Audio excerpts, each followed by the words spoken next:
Welcome back to Shock's Talks. I'm Shakti, and today is going to be a really big summary of all of season 1 of Shock's Talks. And I'm doing this because I need to reflect on everything that I've researched and kind of remind myself of this history before going back to Contact in the Desert this year. It is the 10th anniversary. It's next weekend. Well, the final weekend in May, not this coming one, but the one after. And I'm really excited. There are so many amazing speakers, people that were there last year, people that have never been there before. I've printed out my schedules. I've highlighted everything that I want to go to. As you can see, for every single hour, there's like 4 different options of lectures and panels. And then you can pay a little extra for these workshops and intensives that are going to be smaller groups, digging in really deep with certain speakers and presenters. I'm so excited for this. I had such a great time last year, and I just wanted to be like up on my stuff, you know what I mean? So what I did is I went back through all my notes for Shock's Talks season 1, and I condensed about 10 or 12 pages of notes for each episode into bullet points, but that ended up being about 12 pages, so there's still a lot here, so maybe I'll try to skim over some of the notes so that this episode doesn't take too long. But what I was thinking is, for those who have, maybe checked out a couple episodes here and there, but don't really have the time to go back and listen to everything, maybe you could just listen to this one episode and get a whole season kind of condensed down into one. So that's what I'm doing today. And we're just going to jump right in and start with episode 1, from flying saucers to UAPs. So this episode talks about 1947, 2 years after nuclear bombs were dropped in Hiroshima and Nagasaki. World War II has ended. Kenneth Arnold is flying his private plane over Washington State on a business trip. He decides to fly around Mount Rainier on a search mission because a military C-46 airplane has crashed, and the reward is $5,000. So he's going for that reward. And around 3 p.m. on June 24th, 1947, he starts to see these bright flashes like nothing he's ever seen before, and notices 9 flying objects in formation. This sighting lasts for about 3 minutes. He immediately reports what he saw, and the information spreads quickly. The press coins the term flying saucers based on the way he described them. And this is the beginning of, the talk of flying saucers in the US. And we've all heard flying saucers, discs, tic tacs, UFOs, UAPs, and many other terms, but today the official term being used by the government is UAP. And the definition has changed over time. We have UFO standing for unidentified flying object. UAP started off as unidentified aerial phenomena, and then they later redefined it as unidentified anomalous phenomena, and that's what it is today. All right, episode 2, Roswell, 1947 and July 26, 2023. So this episode goes back in time and then comes into the current events, which is the congressional hearing. So 1947 is the beginning of the flying saucer craze in the US. July 1st, 1947 is when the radar at the Army's 509th Airfield outside of Roswell, New Mexico, started to show some strange blips. The same thing was happening at White Sands, the nearby guided missile base. The radar equipment was thoroughly checked and deemed okay, but the inexplicable blips kept showing up and everyone went on high alert. The activity continued throughout the night and the next day. Right on or around, sometime around the 4th of July, one of these things gets weird on the radar and it looks like it crashed. So everybody mobilizes and they think that they're going to go and find some kind of enemy aircraft. They want to secure the site. So a lot of locals were also seeing strange things, and some people even called in a plane crash. So there were multiple witnesses, and the military and the fire department and the local sheriff all head to the site. Here's a quote from Philip Corso's book, The Day After Roswell. The Roswell file was the legacy of what happened in the hours and days after the crash when the official government cover-up was put into place. As the military tried to figure out what it was that had crashed, where it had come from, and what its inhabitants' intentions were, a covert group was assembled under the leadership of the Director of Intelligence, Admiral Roscoe Hillenkoetter, to investigate the nature of the flying discs and collect all information about encounters with these phenomena, while at the same time publicly and officially discounting the existence of all flying saucers. This operation has been going on in one form or another for 50 years amidst complete secrecy. So this is a possible beginning of the cover-up and the crash retrieval program that we talk about today. And there are other things that happened before this for sure in the history, but this is a big one, and that's why I covered it in this episode. So, we talk about in this episode the reverse engineering of these artifacts was spoken about by Corso in his book. He claims that the accelerated particle beam devices, fiber optics, lasers, integrated circuit chips, and Kevlar material were all derived from things they found at this crash. And then there's a little bit more in that episode from a more modern article written by Nick Pope, and that was published for BBC Sky at Night magazine on June 22nd, 2022, which was 75 years after the Roswell incident. And I'm going to read you that quote as well. Nowadays, with the 24/7 news cycle, internet, social media, and an activist community of UFO researchers, such a claim, followed by such an about turn, would no doubt cause controversy and conspiracy theories on a massive scale. And he's talking about the cover-up that started happening after the Roswell crash was kind of released, and then they tried to change the story. So this is especially true given that the 509th Bomb Group was the only atomic bomb-capable squadron anywhere in the world at the time. It's hard to imagine that these elite personnel, many of whom were familiar with weather balloons, were fooled in this way. But post-war America was very different from today, and in that calmer, more trusting of authority era, the weather balloon explanation was almost universally believed. All right, so there's a lot on this Roswell episode, and this was also a time when there were descriptions of alien bodies, but you're going to have to go back and just listen to the episode to get all of it, because I want to keep moving through these notes. The other part of that episode was the July 26, 2023 hearing news, and the Subcommittee on National Security, the Border and Foreign Affairs held a hearing titled Unidentified Anomalous Phenomena, Implications on National Security, Public Safety, and Government Transparency. The witnesses were former Navy pilot Ryan Graves, United States Air Force officer and former intelligence official David Grush, and retired U.S. Navy Commander David Fravor. They were all great witnesses. They all had a lot of really interesting things to say. We kept hearing a lot about Grush afterwards and still continue to this day. But I would definitely recommend going back and watching the hearing and listening to all of them. It's just such interesting information. So this was a bipartisan hearing. It was available to the public, and the witnesses were under oath. And the big message here that came out of this first hearing was that we need systems, we need sensor-centric systems for collecting data, and it's a safety issue. And so many Navy people and pilots, both commercial and military, are seeing these objects in the airspace. So this was a really unprecedented hearing and very, very exciting.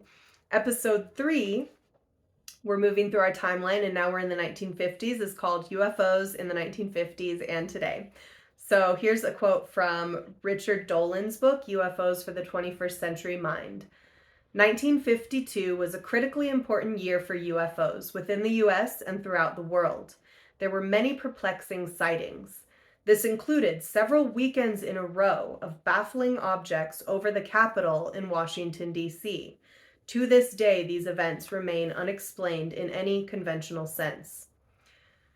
A little more from Dolan. The U.S. military did not have a monopoly on interesting UFO encounters during the 1950s. People from around the world were experiencing and reporting such impossibilities. During the fall of 1954, from September through December, something strange was being reported throughout much of the world. It started in France and Italy, then spread to Britain, Germany, and other European countries. Reports then sprang out of the Middle East, and the focus eventually shifted to South America, primarily Venezuela and Brazil. So there were a lot of things going on in the 50s. There was also in the US, August 25th, 1951, the Lubbock Lights. And these were some science professors from Texas Tech who were enjoying an evening outdoors. They looked up, they saw a semicircle of lights flying above them at a high speed. And over the next few days, dozens of reports flooded in from across town. Project Blue Book was happening around this time and started to investigate, but they weren't really doing anything helpful. They were actually they were kind of hiding information and so-called debunking. So that was something that was going on at that time. And Project Blue Book ended up being terminated in 1969. But they did do some investigation, and also on another Texas sighting in 1957 in Leveland, Texas. So Project Blue Book was tasked with discrediting as many accounts as possible, and although people were filing reports to them, trust was not being built at this time. So episode 3 is where I do a blow-by-blow of that July 26th hearing, so you can hear all the questions that were asked and the answers that were given, or like some of them, and it's a condensed version of this multiple hour-long hearing. If you want to get just a summary of that, go to episode 3. Episode 4, we touch on abduction, which we haven't even started to talk about yet. So this is the abduction of Betty and Barney Hill, September 19th, 1961. It's about 10:30 p.m. Betty and Barney are driving home from a vacation, and Betty sees a bright light in the sky that looks like a shooting star but is moving upward. They stop the car to walk the dog, and they take a closer look. They see a craft in the sky, and Barney thinks it's a plane, while Betty is thinking it's a flying saucer, and then it zooms towards them. They keep driving and observing the craft, which is moving erratically and coming very close. At one point, the craft flies overhead and then down towards them, causing Barney to stop in the middle of the highway. And then it was silent and hovered above them. So at first, they basically just remembered the beginning of the story, and then there was a lot of weird aftermath, including missing time, fuzzy memories. Their watches never worked again, and a binocular strap was mysteriously broken. Later, on October 21st, 1961, they did a 6-hour-long interview with a member of NICAP, the National Investigations Committee on Aerial Phenomena at the time. And Barney felt he had some mental blocks around what had occurred. So about 10 or so days later, Betty started having really weird, vivid dreams for 5 days in a row. And then the two agree to go under hypnotic regression.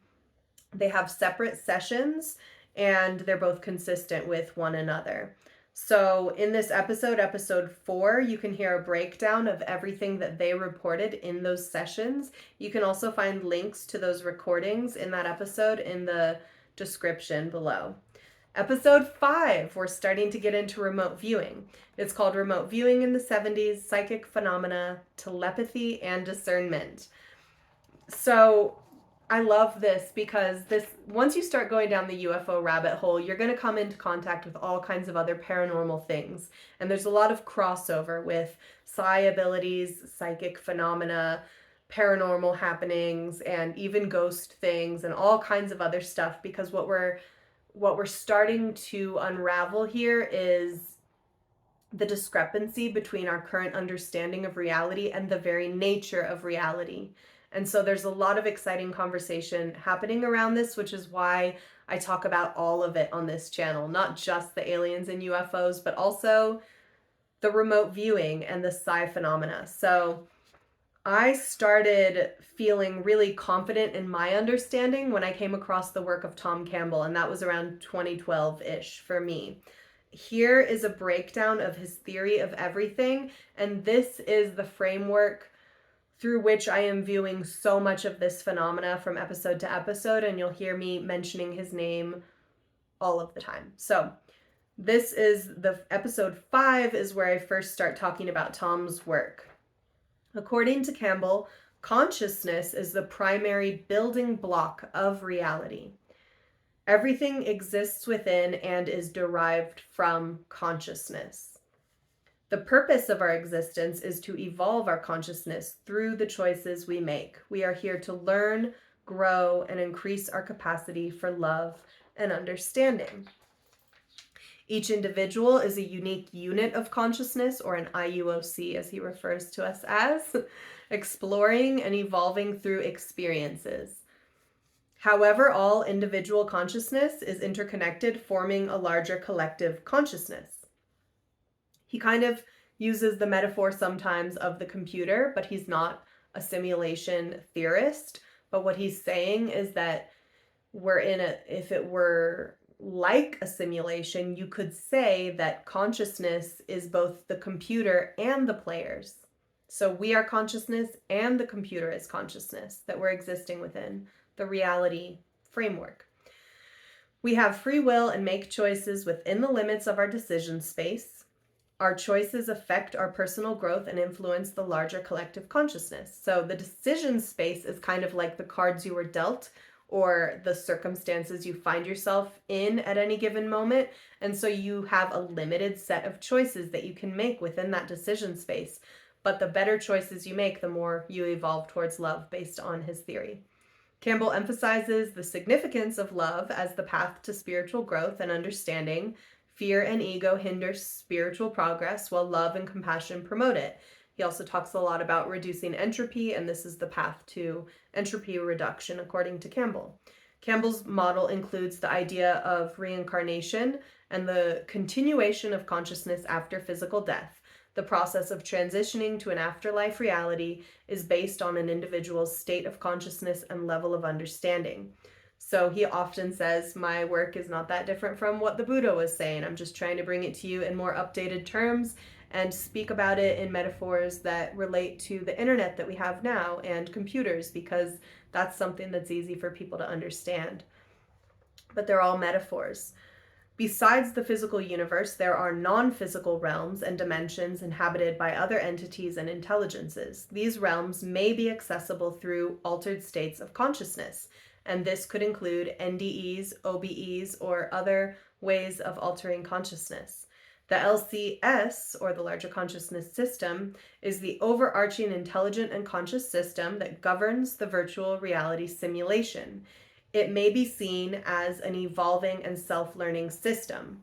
So if life itself were all around us at all times and also conscious and aware, that's what he calls the LCS. So it's almost like you could talk to that or interact with it at any given moment, because it's always aware. It's always consciously connected to you as a unit of consciousness.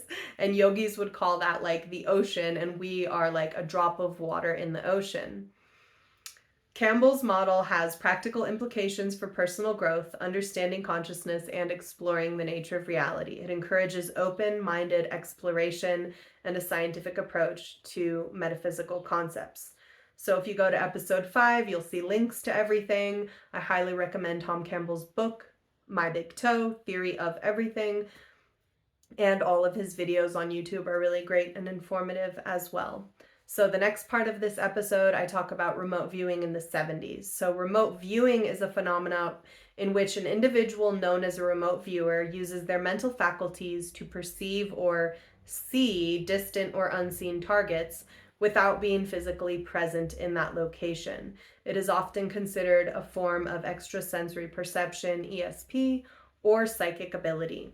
So during the 70s and 80s, the United States and the Soviet Union were engaged in the Cold War, a period of intense geopolitical rivalry and espionage. Both countries were actively exploring various unconventional methods to gain an edge over each other, and one of these methods involved psychic phenomena, specifically remote viewing. So, this remote viewing topic is still going on today. It's still something that people are doing, and there's been a lot of talk about different programs that have come and gone over the years. I'll deep dive into more of that in season 2, so that's not part of this recap, but it's a very important part of the UFO discussion because there are remote viewers who are very accurate and very good at what they do, and they could potentially remote view other planets or craft or even the minds of non-human intelligent beings. Episode 6, Britain's Roswell. Now we're in the 80s, 1980, and UFOs around the world. We're moving through our timeline. Rendlesham Forest, Britain's Roswell. It starts on Christmas night, 1980. Lights were seen in the Rendlesham Forest near Ipswich in England. There were multiple witnesses, mainly United States Air Force personnel, because they were based there at the joint U.S. Air Force NATO twin bases, RAF Bentwaters and RAF Woodbridge in Suffolk. And this is a quote from Leslie Kane's book, UFOs, Generals, Pilots, and Government Officials Go on the Record. Even though the events took place on British soil, these bases were U.S. Air Force facilities at that time.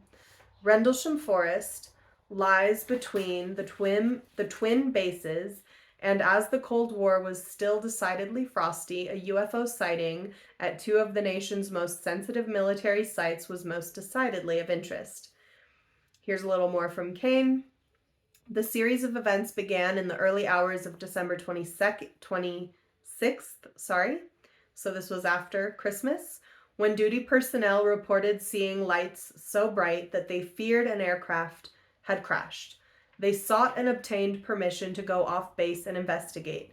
They didn't find a crashed aircraft, they found a UFO. And I'm going to pause here and just let you know that the reason this is considered to be like Britain's Roswell is because it was a very similar back and forth of like, okay, something happened, people saw it, there was some kind of cover up, people didn't want to go deep into investigation, they kind of pushed it aside and hushed it all away and buttoned it up, and it wasn't until much later in time that like people started digging back into this case, connecting the pieces. Leslie Kane was a big part of that, and she talks all about it in her book. It's very interesting.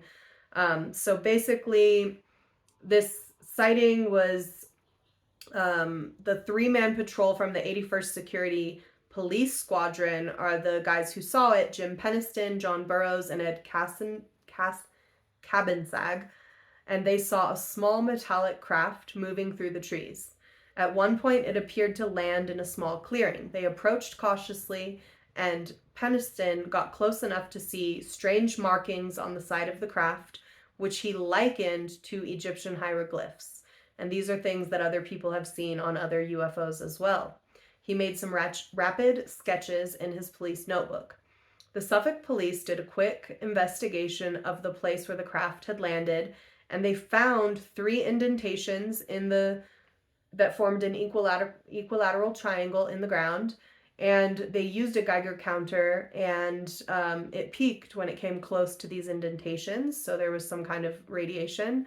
And it's possible that the craft used these 3 little legs to touch down. They did write up reports, and then 2 nights later, the UFO came back. It was metallic in appearance and triangular in shape, a pulsing red light on top and a bank of blue lights underneath. The animals on a nearby farm went into a frenzy, and radiation readings were taken from the landing site. So that is about all that I cover in episode 6. There's also just a reminder that, sometimes Americans tend to think, well, if UFOs are only like seen in the US, then how can that be a real thing? But they're not just seen in the US. They're seen all over the world. They're seen in Brazil, Mexico, Canada, Australia, Russia, France, Chile, Argentina, Japan, and China. And Rendlesham Forest is a very big and famous sighting that is not in the US. So these are all just like helping us to see the big picture of the reports that are coming in and have been coming in throughout the years. So now we're in the 90s. This is episode 7, UFOs in the 90s, the Belgian wave and other group sightings. And here's another quote from Richard Dolan.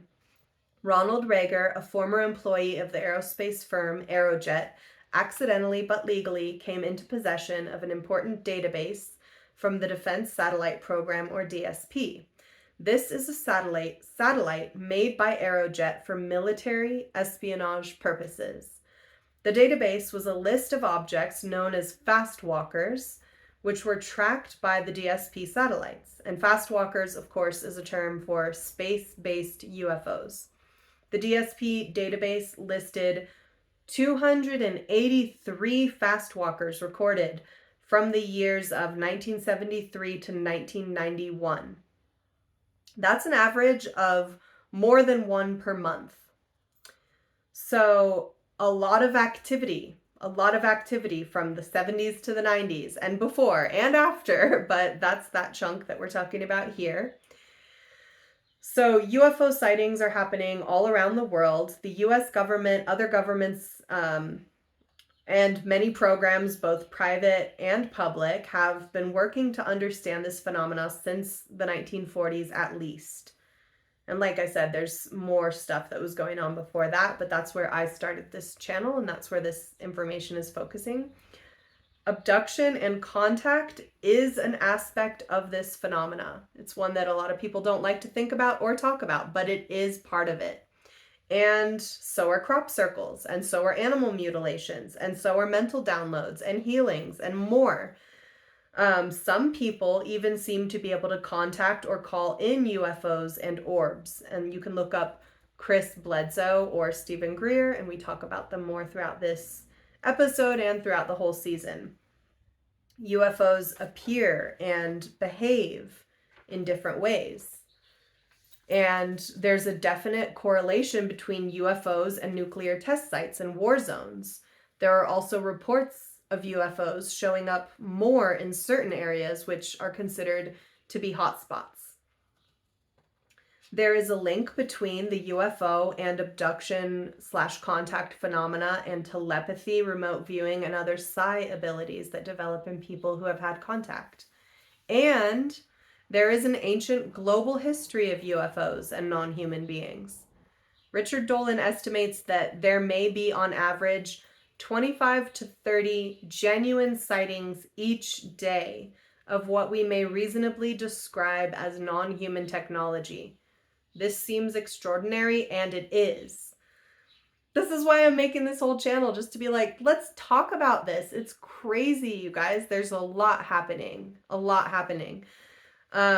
So other important sightings from the 90s, big group sightings. The UAP wave over Belgium. On November 29th, 1989, a total of 143 sightings were reported in one small area. At least 250 people described extraordinary UAP activity, with most reports occurring after sunset. There's a full breakdown of these events in episode 7.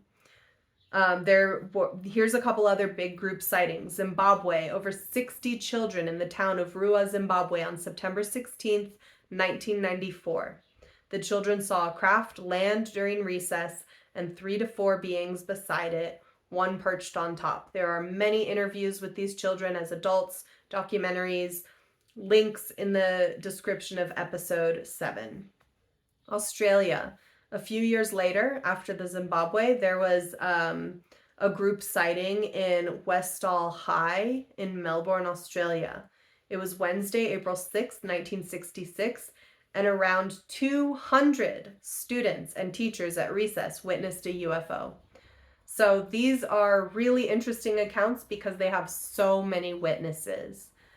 Episode 8, we're moving along. We're in the late 90s, early 2000s now. So UAP hearings, update and UFOs in 1996 and 2006 is the title of that episode. My titles are really long and not clickbaity at all, which is why nobody is seeing this channel. So if you could like it, that would be awesome. It would help me if you could share it with somebody, even better.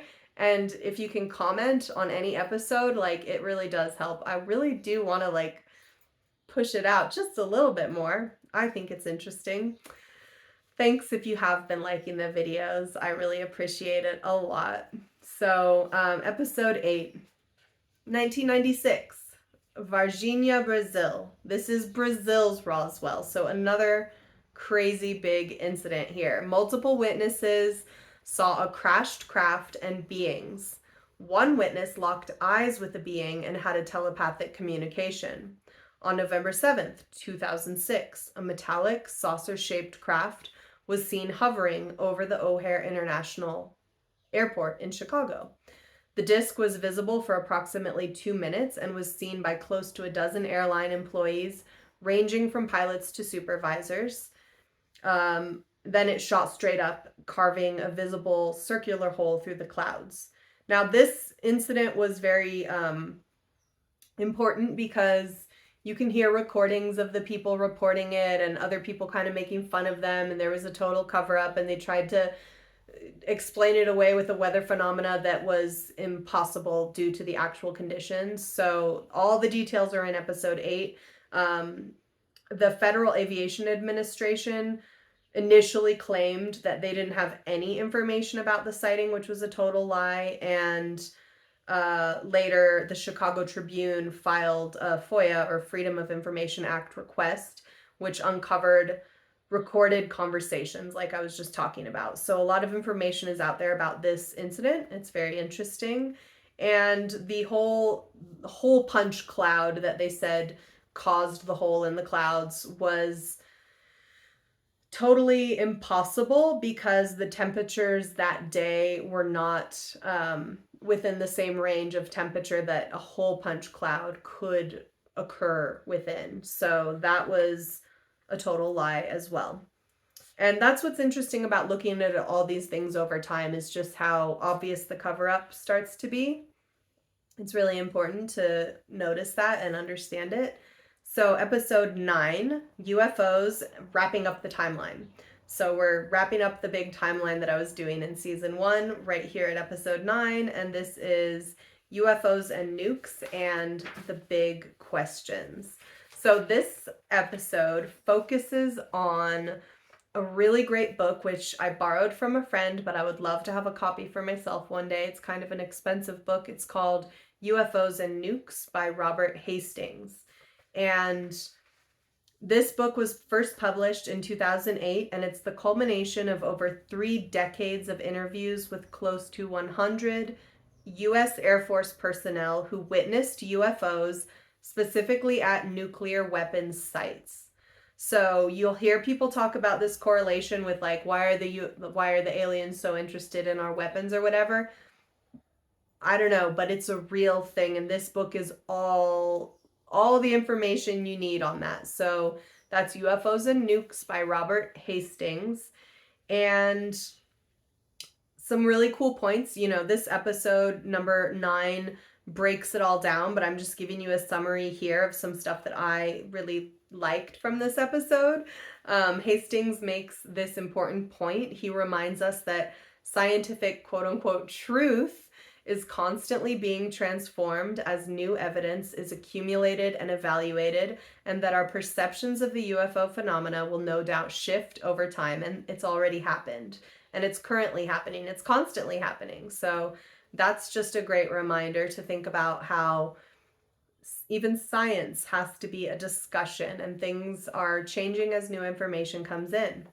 He estimates that since the 40s, there have been thousands, if not hundreds of thousands of sightings worldwide. Hundreds of thousands of sightings worldwide. That's crazy. Something is going on.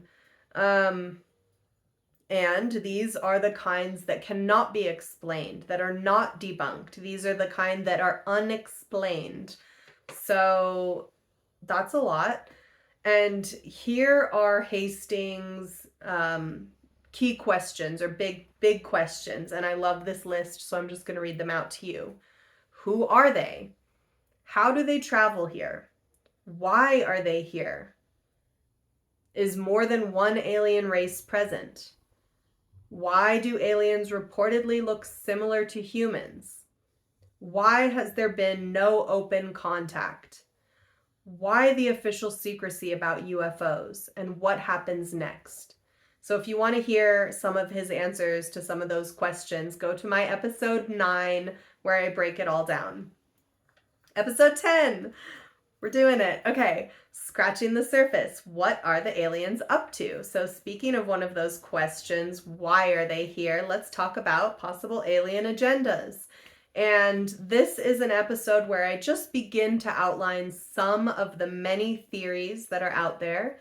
And I touch on things like scientific research that they might be doing, underground and underwater bases, hybridization programs, human collaboration with non-human groups, the possibility that non-humans are taking resources from the earth, and the idea that some have that aliens could be assisting humanity in our evolution or helping us to keep from destroying ourselves and the planet.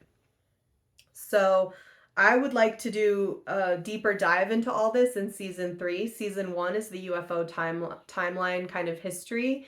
Season 2 that we're in right now is the psychic season, where we're looking more at the big picture nature of reality side of it all and exploring different theories around consciousness and psi phenomena. And in the next season, I would like to dig into more of the theories around alien groups and races, how many they are, how many of them are here,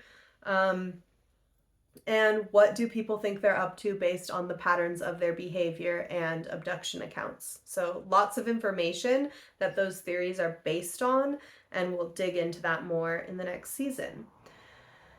So episode 11, this was when the Mexican hearing happened. So NASA Mexico and Debra Jordan-Kauble.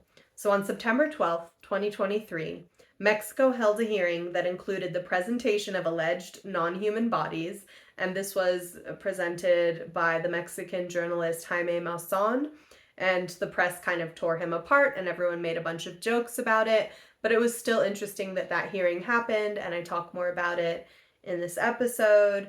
And then a day later, NASA finally joined the party and released a report done by an independent study team on UAP, and it was a huge disappointment. And they claimed that they don't know what the UAP are and have not concluded that they are extraterrestrial. And they also stated that life in the universe beyond us is hugely likely. So maybe this is all part of the slow drip disclosure process, and NASA has to take a certain stance in order to be a part of that bigger, more orchestrated disclosure thing. Who knows? Or they're just keeping their information close. But obviously, they didn't really share anything useful. And they probably have information. It's very highly likely that they do. So they also claimed that they would advance citizen reporting to collect a broader set of data, perhaps through the use of a new app, which I have not heard anything about since then. And in this episode, I also talk about another person, Debra Jordan-Kauble, who on June 30th, 1983, found herself face to face with something that cannot be explained. Even now, this is a quote from her, "I have always felt as if a part of me died that day and a new me emerged from that garage." So she ended up working with Bud Hopkins, a famous artist, author, ufologist, and alien abduction researcher, to recall more of the experience. I talk all about it in episode 11. Episode 12, Alien Abduction, David Jacobs, Yvonne Smith, and Hybridization. So we're going more into, we talked a lot about UFOs and UAPs, and now we're looking at the other side of that phenomena. Who operates these things? What experiences are people having when they come into contact with them? And there are many, many, many reports of people who have come into contact with aliens or whatever they are. So this episode is starting to talk about David Jacobs, a researcher, and Yvonne Smith. They both work with abductees. And Jacobs worked with Bud Hopkins, another famous researcher and hypnotherapist. He has a PhD in history. He's a historian, and he was a professor at Temple University. Also the author of multiple books on UFOs and abductions. So there's a whole spectrum of theories about what the aliens might be doing here, like we discussed just a few moments ago. And at one end of that spectrum, you have someone like Stephen Greer, who claims there are no bad ETs, which is kind of hard to believe based on some of the experiences people have had, but maybe that's possible. And all the way at the other end of the spectrum, you have like the kind of idea that like it's not good and they're not here to help us, and they're more here to exploit us, or take over, or they're just researching us, there's, and so everything in between. So Jacobs is on that end of the spectrum. He believes that the aliens are here to take over this planet, and he's mostly looking at the events of the past 80 to 100 years. His theories are based on his research, which shows that abduction happens over time in families, generation after generation. So he's starting to look at the bigger patterns and try to make sense of what those patterns might mean. And it's not just like a random grab bag of genetic testing like we might see our own scientists doing with certain animals, but it appears to be a program, and it's ongoing. So Yvonne Smith, the other researcher that I talk about in this episode, has also come to some similar conclusions. But she also talks about the fact that some abductees are given urgent messages that are all about like saving the earth or helping humanity. So it's a little muddy and it's hard to tell. We also talk a little bit about like some of the reported types or races of alien beings in this episode. And it's a really super in-depth episode, and actually episode 12 is the one that has the highest views of any other episode that I've ever put out. So you should go check it out and comment and like it, please, and thank you. Okay, episode 13. This was my Friday the 13th spooky lucky number 13 episode, and this one is called Eve Lorgen and the Alien Love Bite, Reptilians and Non-Physical Interference. And there's a little bit of talk about Eve Lorgen and her book, The Alien Love Bite. She deals with anomalous trauma. So she's a counselor. She helps people with anomalous trauma, all kinds of different things, specifically around this love connection part of our human reality and weird, anomalous, paranormal happenings that relate to their love experiences. It's pretty interesting, very specific and very different from a lot of the other material that's out there, which is why I found it fascinating. And her term anomalous trauma can include near-death experiences, paranormal and UFO related abduction events, cults, mind control, and narcissistic abuse. And in particular, people who have experienced paranormally influenced, emotional draining love relationships. So not just any old emotional draining relationship, but specifically paranormally influenced. So I go into all of that in that episode, and that is episode 13. Number 14, Orbs, Aliens, and Angels, by Chris Bledsoe. So this is an episode that starts with some big picture questions about the beings behind the phenomena.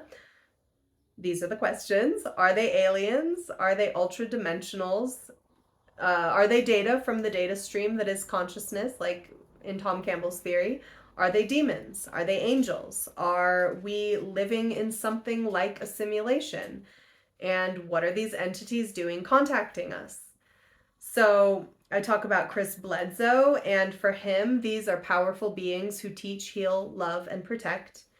and he doesn't claim to understand the phenomena, but he does have his own very personal connection to it. And his book is UFO of God. It was very interesting, very much more interesting than I thought it would be, and I talk about it in this episode. And he is someone who you can still see online contacting these orbs. People visit him to this day in North Carolina to also see the orbs that he sees. And those people are not disappointed. They're able to have those experiences, which is very interesting. So that is episode 14 if you want to learn more about the orbs and Chris Bledsoe. He also has a lot of material online. Links are in every episode, but they're not in this episode, so you have to go back to get all the links. Episode 15, Remote Viewing and Thought Power, is part 1 of my World of Thoughts series. So 1, 2, and 3. Number 1 starts with Shivananda. Number 2 goes into Russell Targ, and number 3 goes into Ingo Swann. But basically, we're starting to look at psi phenomena, psychic consciousness related stuff. So episode 15, I talk about this book called Thought Power by this yogi, Swami Shivananda, who died in 1963. And you can see a lot of parallels here between this book and his work and Tom Campbell's work, for example. And here's a quote from Shivananda. "A pure thought is sharper than the edge of a razor. Entertain always pure, sublime thoughts. Thought culture is an exact science. Thought can heal diseases. Thought can transform the mentality of persons. Thought can do anything. It can work wonders. The velocity of thought is unimaginable." Love it. So cool. And also, I will say that just yesterday, Richard Dolan posted an episode with, I think it was Anthony Peake, and they're starting to have this conversation as well. Everybody's getting on board because whatever we're dealing with here, it causes us to have to expand our understanding of reality. So when it comes to UFOs and aliens, it's kind of just the tip of the iceberg. There might be actual physical beings from within our physical matter reality visiting us in physical craft, but there might be things outside of this reality frame that are contacting us, and there's a good chance we're dealing with both. Number 16, UAP updates in Russell Targ, The World of Thoughts Part 2, is where we start to talk about Russell Targ, who is a physicist and author who was a pioneer in the development of the laser and co-founder of the Stanford Research Institute. Not the whole institute, but their investigation into psychic abilities in the 1970s and 80s. So I also talk about the Soul Conference in this episode, episode 16, and that happened on November 17th through the 18th at Stanford University in California, so it kind of relates to SRI.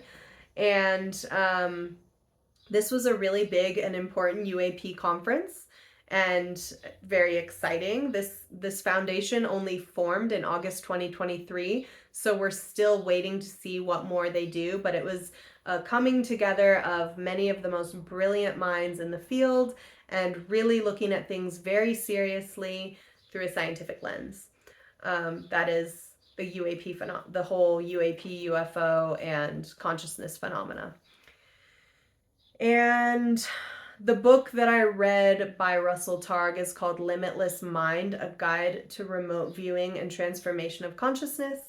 And let's see. Okay, so his stuff is very similar, like I said, to Tom Campbell. Same with Shivananda. Same with Ingo Swann. They each all have their own slightly different way of describing the phenomena. But listen to this. We live in a non-local universe.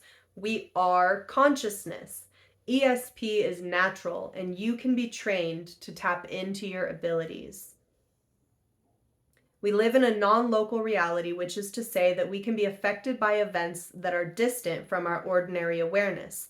This is an alarming idea for an experimental physicist because it means that laboratory experiments are subject to outside influences that may be beyond the scientist's control or knowledge.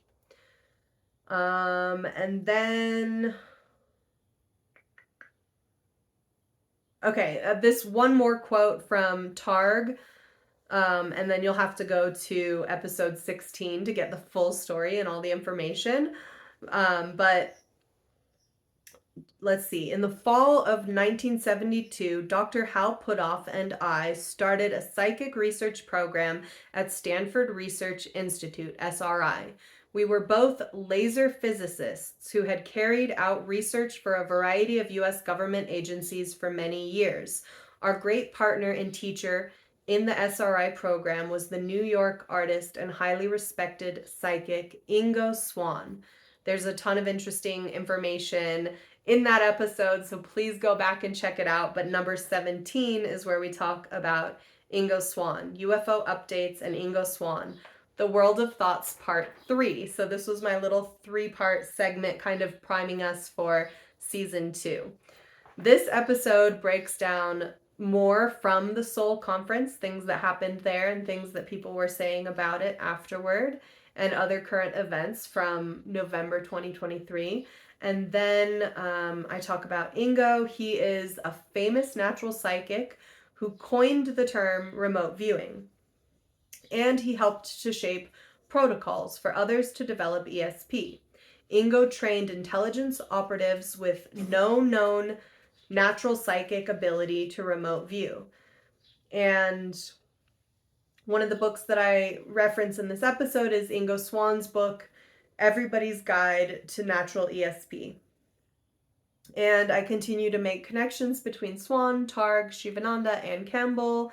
And there's also a really cool story from Ingo's life that I've heard Richard Dolan tell, that I've heard Ingo tell in his book or somewhere else. And I basically just like am repeating the story because I'm using repetition and kind of the sharing of other people's information to help myself remember it. So never without giving credit unless I'm just like slipping in my mind. But I'm always trying to give credit where credit is due. I'm always trying to point you to all the great people out there who are worth following and listening to.